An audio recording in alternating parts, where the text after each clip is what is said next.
Vairāk 10 Latvijas uzņēmēju un pašvaldību vadītāji apvienojušies sociālā kustībā par labu Latviju. Tās publiskajā manifestā izteikts aicinājums veikt darbus, negaidot vēlēšanas. Turpin Ivo Jurkāns. Vairāk stundu garās Latvijas pirmās partijas līdera Aināra Šlesera un viņam pietuvināto politiķu un uzņēmēju sarunas Lido atpūtas kompleksā aizsākās neilgi pēc viņa ievēlēšanas Rīgas domas vicemēra amatā.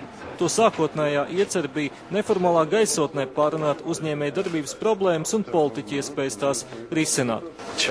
Nepilnu gadu notikušās sanāksmes summējušās jaunā kustībā.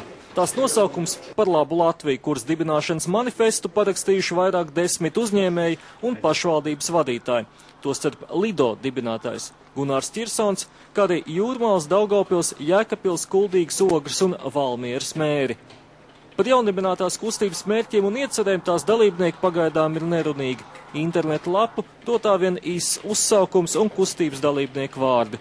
Plašāka informācija tiek solīta aprīļa vidū. Ir jābūt klāt Latvijas attīstībā. Es negribu teikt, ka ir jāiet politikā, bet jābūt tik klāt. Nevar stāvēt malā un stāstīt, kā patreiz visur stāst, tanī skaitā jūs un visi, kad mums ļoti slikti ir.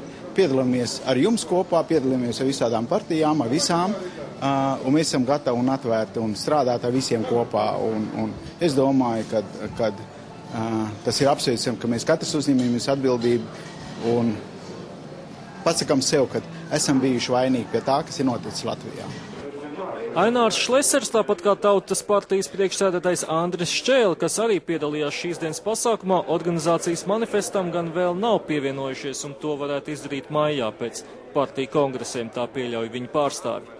Manifestā arī norādīts, ka kustība par labu Latviju veido cilvēki, kuri savu un savu bērnu nākotni saista ar Latviju. Viņi vēlas šeit dzīvot, strādāt un maksāt nodokļus. Ar pirmajām aktivitātēm kustība nākt klajā plāno negaidot vēlēšanas, taču, kad tās pienāks, kustība visticamāk atbalstīs Latvijas pirmās partijas, Latvijas ceļa un Tautas partijas iespējamo apvienību.